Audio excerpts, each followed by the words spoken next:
इस मुल्क की सरहद को कोई छू नहीं सकता, क्योंकि मुल्क की सरहद है आपके आके हिंदुस्तान की आन बान शान। मोदी जी जनसभा को संबोधित करेंगे। छत्रपति शिवाजी महाराज की, छत्रपति संभाजी महाराज की, छत्रपति राजर्षि शाहू महाराज की। कृष्णा नदीच्या काठावर बसलेल्या सातारकरांना माझा नमस्कार। सातारा हर देशभक्त के लिए, हर भारत भक्त के लिए किसी तीर्थ स्थल से कम नहीं है। यहां आपने छत्रपति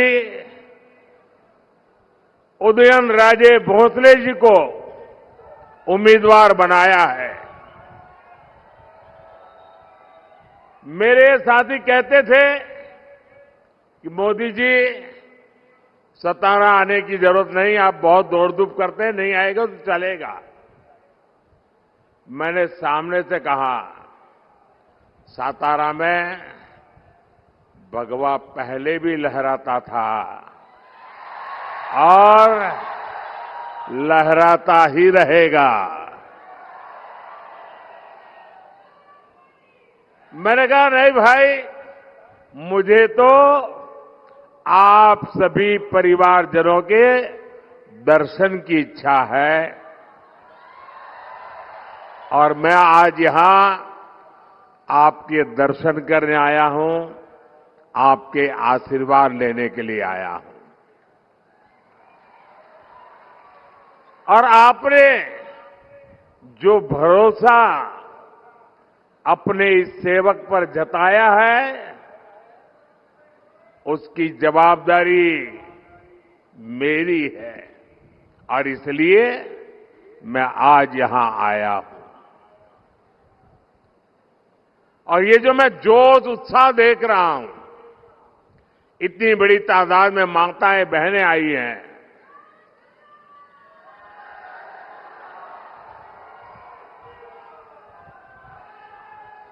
यहां से संदेश साफ साफ है।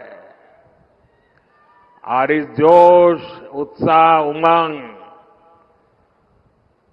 ये साफ मतलब है फिर एक बार,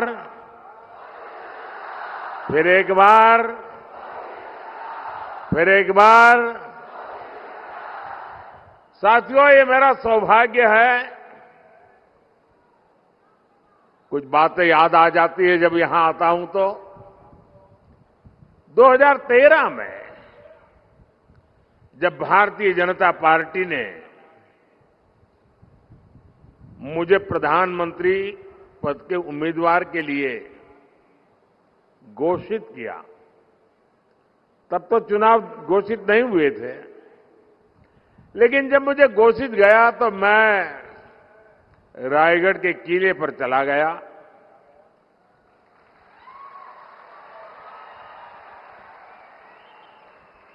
और कोई भी काम शुरू करने से पहले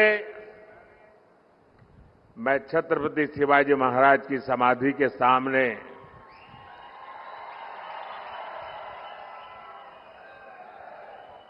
ध्यानस्थ होकर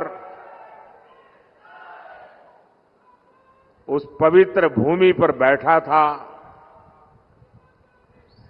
और उस समय छत्रपति शिवाजी महाराज की उस समाधि स्थल से मुझे जो प्रेरणा मिली, जो ऊर्जा मिली, उस पवित्र माटी ने मुझे जो आशीर्वाद दिए, उसी की बदौलत मैं पिछले 10 साल उन्हीं आदर्शों, विचारों को जीने का प्रयास करता हूं आपके लिए।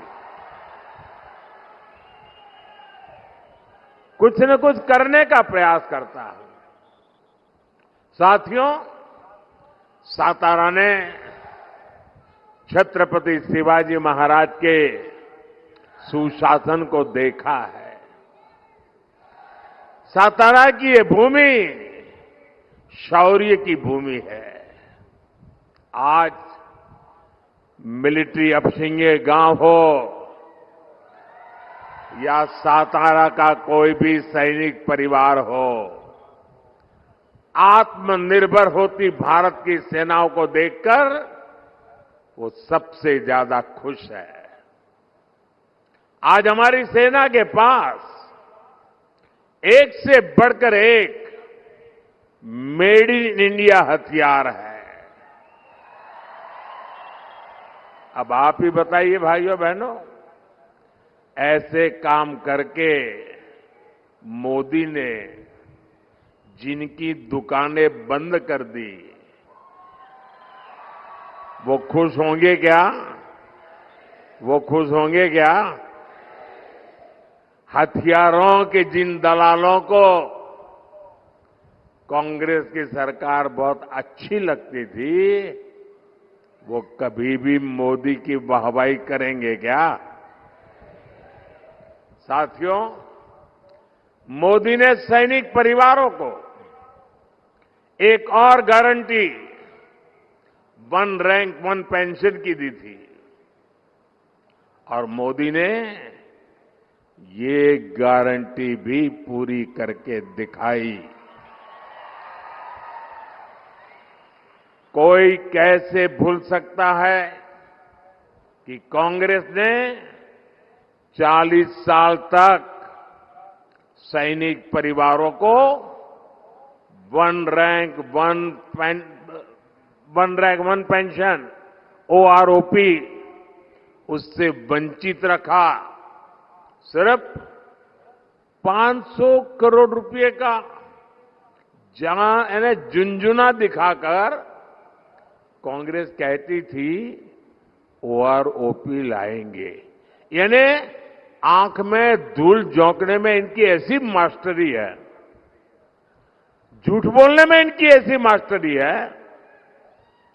आज बीजेपी सरकार ओआरओपी के 1 लाख करोड़ रुपए, अब सोचिए वो 500 का खेल खेल रहे थे, 500 करोड़ का, आज 1 लाख करोड़ रुपए से ज्यादा अपने पूर्व सैनिकों को दे चुकी है। भाइयों और बहनों, देश 1947 में आजाद हुआ। कांग्रेस ने गुलामी की मानसिकता को फलने फूलने दिया। पूरी दुनिया छत्रपति शिवाजी महाराज की नौसेना का लोहा मानती थी। आज भी विश्व में जब भी नौसेना की दुनिया में चर्चा होती है तो छत्रपति शिवाजी महाराज का नाम लिया जाता है। लेकिन इतने सालों तक आजाद भारत की नौसेना के झंडे में अंग्रेजों का निशान था। एनडीए सरकार ने, मोदी ने आकर के उस अंग्रेजी के निशान को हटाया। हटा करके रुका नहीं, मोदी ने तय किया कि झंडे का ताकत तब बढ़ेगी कि हमारी नौसेना के झंडे में अब छत्रपति शिवाजी महाराज के प्रतीक को स्थान दिया जाएगा। और दिया, डंके की चोट पर दिया।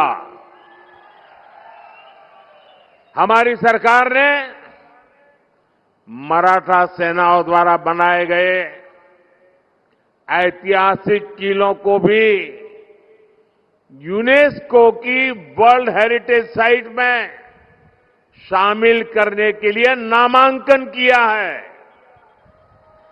महाराष्ट्र का लोहगढ़ हो, सिंधुदुर्ग हो या फिर मराठा सेनाओं द्वारा बनाया गया तमिलनाडु का जिंजी फोर्ट हो, इन सभी को वर्ल्ड हेरिटेज साइट की लिस्ट में लाने का हम प्रयास कर रहे हैं। मराठा विरासत की शान दुनिया में बढ़ेगी तो हम सबको गर्व होना चाहिए कि नहीं होना चाहिए? गर्व होना चाहिए कि नहीं होना चाहिए? दुनिया में डंका बजे तो गर्व होना कैसे नहीं होना चाहिए? लेकिन कांग्रेस को तकलीफ होती है कि मोदी ये सब काम क्यों कर रहा है। साथियों, सातारा ने बाबा साहब आंबेडकर, महात्मा फूले और सावित्रीबाई फूले के सामाजिक न्याय को गढ़ने में बड़ा योगदान दिया है। एनडीए सरकार ने 10 वर्षों में इसी प्रेरणा को सुशासन का आधार बनाया है।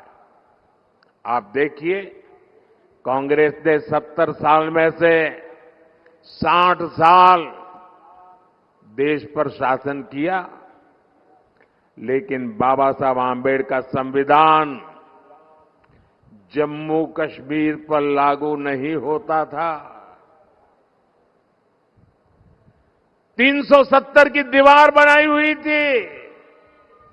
आपके आशीर्वाद से आपके सेवक मोदी ने आर्टिकल 370 को ध्वस्त कर दिया, कब्रिस्तान में गाड़ दिया।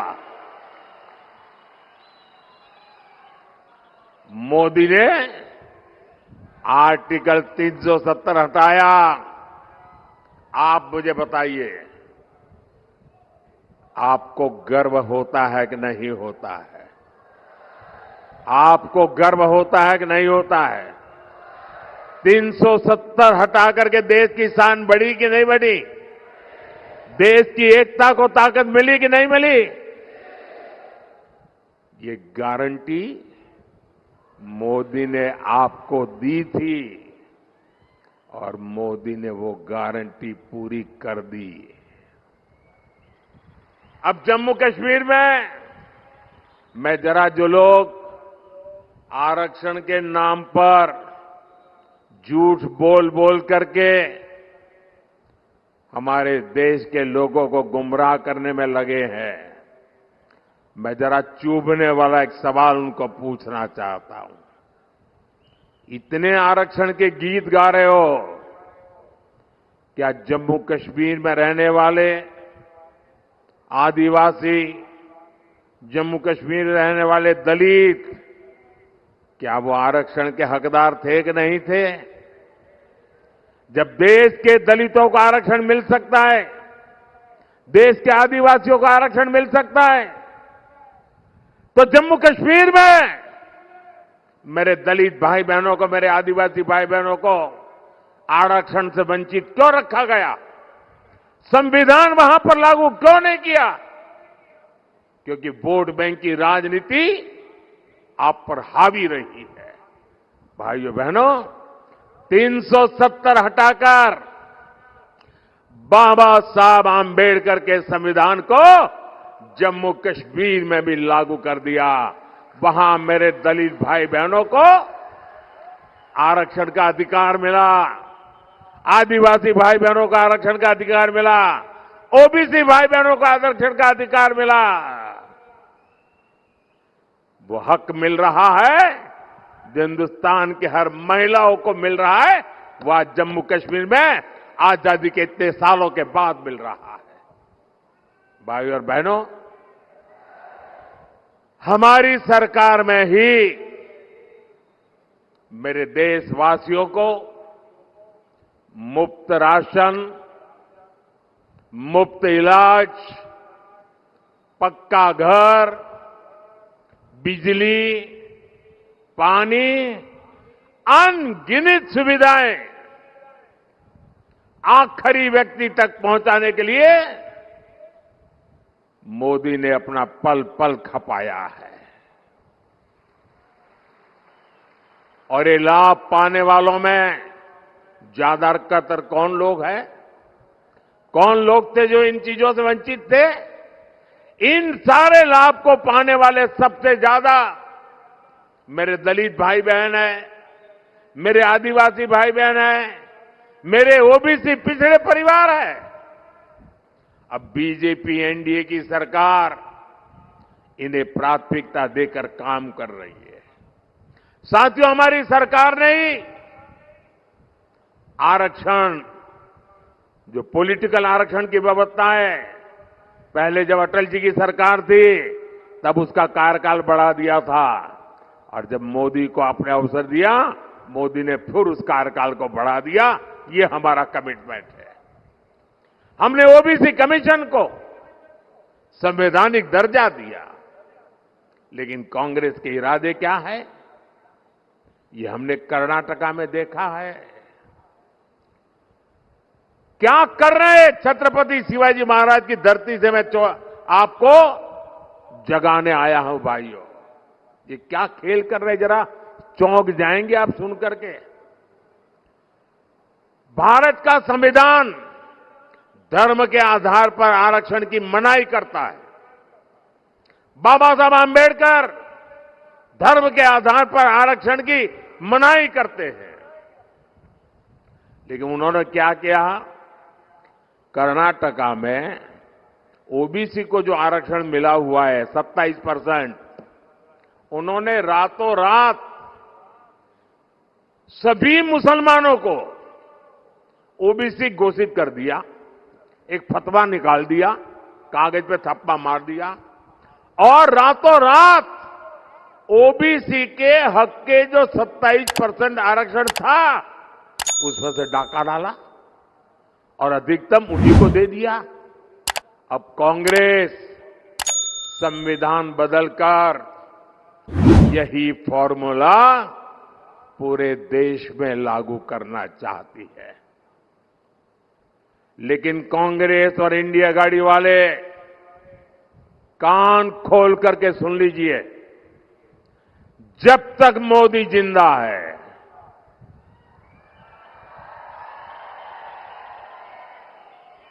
जब तक जनता जनार्दन का मुझ पर आशीर्वाद है, धर्म के नाम पर आरक्षण लाने की आपकी कोशिश, संविधान को बदलने की आपकी कोशिश, मेरे जिंदा रहते आप नहीं कर पाओगे। लिख के रखना।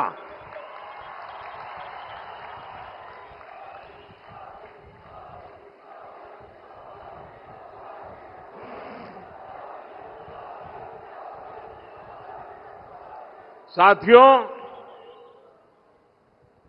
ये 21वीं सदी टेक्नोलॉजी ड्रिवन सदी है, और मैं स्वयं भी टेक्नोलॉजी का बहुत बड़ा समर्थक रहा हूं। मैंने सोशल मीडिया का उपयोग हमेशा जनता जनार्दन से जुड़ने के लिए किया है, आपकी इच्छाओं आकांक्षाओं को जानने के लिए किया है। आप तक सरकार का कोई कार्यक्रम पहुंच रहा है या नहीं, उस पर सुधार की गुंजाइश क्या है, ऐसी फीडबैक के लिए मैंने सोशल मीडिया का उपयोग किया है। लेकिन ताजा घटनाएं परेशान करने वाली है। लोकतंत्र प्रेमी हर व्यक्ति को शर्मसार करने वाली है। जो लोग भाजपा से, एनडीए से मुद्दों के आधार पर, सच्चाई के आधार पर, अपने कार्य के आधार पर आमने सामने राजनीतिक लड़ाई नहीं लड़ पा रहे हैं, वो अब सोशल मीडिया पर फेक वीडियो फैला रहे हैं। हमारी पार्टी के अलग अलग नेताओं की आवाज में आर्टिफिशियल इंटेलिजेंस का उपयोग करके कभी मेरी आवाज, कभी हमारे अमित भाई की आवाज, कभी हमारे नड्डा जी की आवाज, कभी हमारे मुख्यमंत्रियों की आवाज, और जो कभी हमने सोचा भी ना हो, ऐसे वाक्य हमारे मुंह में रख करके आग लगाने की कोशिश कर रहे हैं। ऐसी खबरों से, ऐसे वीडियो से समाज के अंदर तनाव पैदा करने का षड्यंत्र चल रहा है। देश में अगर शांतिपूर्ण चुनाव चलते रहे तो इनके इरादे कभी भी सफल नहीं हो सकते और इसलिए आने वाले 1 महीने के अंदर अंदर देश में कोई बड़ी हरकतें करने का इनका इरादा है और मैं एक बड़ी गंभीरता से उन पर आरोप लगा रहा हूं। सामाजिक तनाव पैदा करके अनहोनी घटनाएं घटे, इसके खेल खेले जा रहे हैं और इसलिए मैं छत्रपति शिवाजी महाराज की सातारा की पवित्र धरती से देशवासियों को कहना चाहता हूं, मीडिया के मेरे साथियों को कहना चाहता हूं कि लोकतंत्र की भलाई के लिए, देश में सुख शांति के लिए, देश की एकता के लिए कृपा करके जो भी फेक वीडियो निकलते हैं उनको हम एक्सपोज करें। ऐसे कोई भी वीडियो, कोई भी तस्वीर आपके व्हाट्सएप पर आए तो किसी सोशल मीडिया पर दिखे तो मेरा रिक्वेस्ट है पुलिस को जानकारी दे। उसको फॉरवर्ड करने से पहले सोचिए कहीं वो आपका भी नुकसान कर देगी, क्योंकि कानून बहुत कड़क है और मैं नहीं चाहता हूं कि निर्दोष नागरिक इसके शिकार हो जाए और इसलिए ये फेक वीडियो, इन सब से हमारे समाज को बचाना हमारा दायित्व है और ऐसे लोगों के विरुद्ध मैं इलेक्शन कमीशन से भी विशेष रूप से रिक्वेस्ट करता हूं कि आप उनके ऊपर कठोर कार्रवाई करने के लिए कदम बढ़ाएं। सरकार पूरी तरह सच्चाई के साथ रहेगी, ये मैं देशवासियों को विश्वास दिलाता हूं। साथियों, हमारे यहां कांग्रेस ने स्वास्थ्य सेवाओं का ये हाल बना रखा था कि जिसको बीमारी हो जाती थी वो बदहाली तक पहुंच जाता था। बीमारी को बदकिस्मती मानने के अलावा कोई विकल्प बचा ही नहीं था। घर में किसी को गंभीर बीमारी हो जाती थी तो इलाज में खेत खलिहान तक बिक जाते थे, महिलाओं के गहने बिक जाते थे, कई 100 किलोमीटर दूर जाना पड़ता था, तब जाकर के कोई एक अस्पताल मिलता था। ये हालत बना रखी थी 60-70 साल के कांग्रेस के शासन ने। लेकिन मोदी ने स्वास्थ्य सेवाओं से जुड़ी परेशानियों को भाग्य के नाम पर नहीं छोड़ा। मोदी ने हर देशवासी को बेहतर स्वास्थ्य सेवाएं देने का संकल्प लिया। हमने देश में 20 से ज्यादा नए एम्स बनाए। बेहतर स्वास्थ्य सेवाओं का विस्तार करने के लिए हमने बड़ी संख्या में मेडिकल कॉलेज खोले। 2014 में देश में करीब 50,000 एमबीबीएस की सीटें थी, 50,000 डॉक्टर निकलते थे। आज हर साल 1 लाख से ज्यादा एमबीबीएस डॉक्टर्स पढ़ करके निकल रहे हैं। ये डॉक्टर छोटे शहरों, ग्रामीण इलाकों में भी इलाज का बड़ा माध्यम बन रहे हैं। आयुष्मान आरोग्य मंदिरों के जरिए आज गांव में स्वास्थ्य सेवाओं का विस्तार हो रहा है। यहां सातारा में लगभग 400 से ज्यादा आयुष्मान आरोग्य मंदिर बने हैं। अस्पतालों के बेहतर नेटवर्क के अलावा गरीब और इलाज का बोझ न आए, उन पर मुसीबतें न झेलनी पड़े, ये मोदी ने इसकी गारंटी दी। यहां सातारा में 15 से ज्यादा जन औषधि केंद्रों पर 80% डिस्काउंट से दवाइयां मिल रही है। जो दवाई 100 रुपए की कीमत है वो सिर्फ 20 रुपए में मिलती है।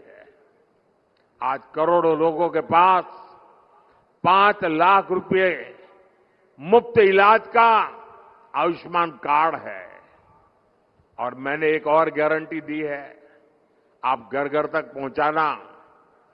किसी भी परिवार में, किसी भी जाति वर्ग विशेष, कोई भी परिवार, आपके घर में 70 साल की ऊपर के कोई जो भी व्यक्ति होंगे, अब उनकी बीमारी का खर्चा जो आपको करना पड़ता है, अब वो खर्चा आपको नहीं करना पड़ेगा, ये आपका बेटा मोदी करेगा। यानी कोई गरीब हो, मध्यम वर्ग से हो या उच्च वर्ग से हो, अगर 70 वर्ष से ऊपर का है तो आयुष्मान योजना के दायरे में आएगा और उसको लाभ मिलेगा। भाई और बहनों, सत्ता को अपने खानदानी जागीर समझने वाले आपकी इस तकलीफ को कभी नहीं समझ सकते। ये चिंता वही कर सकता है जो आपके बीच रहा हो, जिसने आपकी तकलीफों को देखा हो, जिसने आपकी तकलीफों को जिया हो। साथियों, कांग्रेस सरकार का रवैया गरीबों को लेकर क्या होता था, इसका अंदाजा आप उनकी नीतियों से लगा सकते हैं। आज हमारी सरकार 80 करोड़ जरूरतमंदों को हर महीने मुफ्त अनाज देती है और जब से कोरोना आया तब से चालू किया और आने वाले 5 साल की भी गारंटी दी है। एक भी नया पैसा लिए बिना मुफ्त अनाज देते हैं। लेकिन जब कांग्रेस की सरकार थी, तब लाखों टन अनाज सरकार के गोदामों में सड़ता था, पानी में बिकता था और कांग्रेस सरकार उसे गरीबों को देने को तैयार नहीं थी, मना कर दिया था। इतना ही नहीं, सुप्रीम कोर्ट ने कहा था, सुप्रीम कोर्ट ने हस्तक्षेप किया था और सुप्रीम कोर्ट ने कहा था कि कांग्रेस सरकार अनाज गरीबों में बांटे। लेकिन तब कांग्रेस सरकार के प्रधानमंत्री डॉक्टर मनमोहन सिंह जी ने क्या कहा, आपको सुनकर के चौंक जाएंगे। उन्होंने कहा था कि सुप्रीम कोर्ट इस मामले में दखल न दे, यानी अनाज सड़ता है तो सड़े, गरीब भूख से मरता है तो मरे, लेकिन कांग्रेस सरकार गरीबों को अनाज देने को तैयार नहीं थी। ये कांग्रेस की असंवेदनशीलता थी। और इसलिए ही आज जब मैं 80 करोड़ जरूरतमंदों को मुफ्त राशन दे रहा हूं, तो कांग्रेस को सबसे ज्यादा दिक्कत होती है। भाइयों और बहनों, तुष्टीकरण के आगे घुटने टेक चुकी कांग्रेस ने एक और बड़ी घोषणा, खतरनाक घोषणा की है। ये कांग्रेस कह रही है, आपके खेत, आपके घर, आपके परिवार में माताओं बहनों के गहने, उनके मंगलसूत्र, कांग्रेस कहती है अब एक्सरे करेंगे, एक्सरे। आपके लॉकर में क्या पड़ा है, एक्सरे करके देखेंगे। आपके घर में क्या पड़ा है, एक्सरे करके देखेंगे। यानी घर घर छापामारी करेंगे और आपकी संपत्ति जब्त करेगी। एक लिमिट से ऊपर आपके पास जो भी है, उसको लूटने का कांग्रेस सरकार इरादा रखती है। और उनकी जो खासम खास वोट बैंक है ना, उनको मजबूत करने के लिए उनको बाढ़ देंगे। मैं जरा सातारा के भाई बहनों को पूछना चाहता हूं, क्या आप ऐसा होने देंगे? आप ऐसा होने देंगे? क्या आपको इस प्रकार की नीतियां मंजूर है? ऐसा सोचने वाले लोग देश की राज में होने चाहिए। मोदी का प्रयास है कि देश में हर बहन के नाम पर कोई न कोई प्रॉपर्टी हो। इसलिए घर बहनों के नाम पर दिए जा रहे हैं। जन जन खातों से करोड़ों बहनों को पहली बार बैंक खाते खुले। अब बीजेपी सरकार उसमें सीधा पैसा डालती है। मोदी अपनी बहनों को ड्रोन पायलट बनाने में जुटा है। मोदी ने 3 करोड़ बहनों को लखपति दीदी बनाने की गारंटी दी है। लेकिन कांग्रेस के शाहजादे की चली तो कांग्रेस माताओं बहनों की कमाई, उनके गहनों को भी नहीं छोड़ेगी। साथियों, मोदी का संकल्प हर बहन के घर तक और हर किसान के खेत तक पानी पहुंचाने का है। Laxmanrao Inamdar lift irrigation scheme हो, तराली प्रोजेक्ट हो, टेम्पू लिफ्ट इरिगेशन प्रोजेक्ट हो, वांग इरिगेशन प्रोजेक्ट हो, ऐसी हर सिंचाई परियोजना महायुति सरकार की प्राथमिकता को दिखाते हैं। आने वाले 5 साल में ऐसे अनेक सिंचाई प्रोजेक्ट हम पर पूरा करेंगे। साथियों, हम खेती में सहकारिता का व्यापक विस्तार कर रहे हैं। इसलिए पहली बार अलग सहकारिता मंत्रालय बनाया गया है। हमारी सरकार ने गन्ने के एफआरपी में रिकॉर्ड वृद्धि की। पहली बार शक्कर की एमएसपी तय की। हमारी सरकार इथेनॉल पर इतना जोर दे रही है, इसका सीधा लाभ गन्ना किसानों को हो रहा है। पीएम किसान सम्मान निधि के करीब 1500 करोड़ रुपए यहां सातारा जिले के मेरे किसान भाइयों के खाते में जमा हुए हैं। साथियों, बीजेपी अपनी विरासत को भी शान से आगे बढ़ाने में जुटी है। इसलिए जो हमारे किले हैं उनको भी सजाया संवारा जा रहा है। यहां कनेक्टिविटी पर बहुत काम हो रहा है। हम यहां जो हमारे आस्था के स्थान हैं, जो धरोहरें हैं, वहां आना जाना आसान बना रहे हैं। मेरा आपसे आग्रह है, 7 मई को हर बूथ पर कमल खिलाना चाहिए। भारी मतदान होना चाहिए। और आपको मैं गारंटी देता हूं, आपका सपना ये मेरा संकल्प है। और आपका सपना पूरा करने के लिए मेरा विजन भी है और जीवन भी उसी के लिए है। 24/7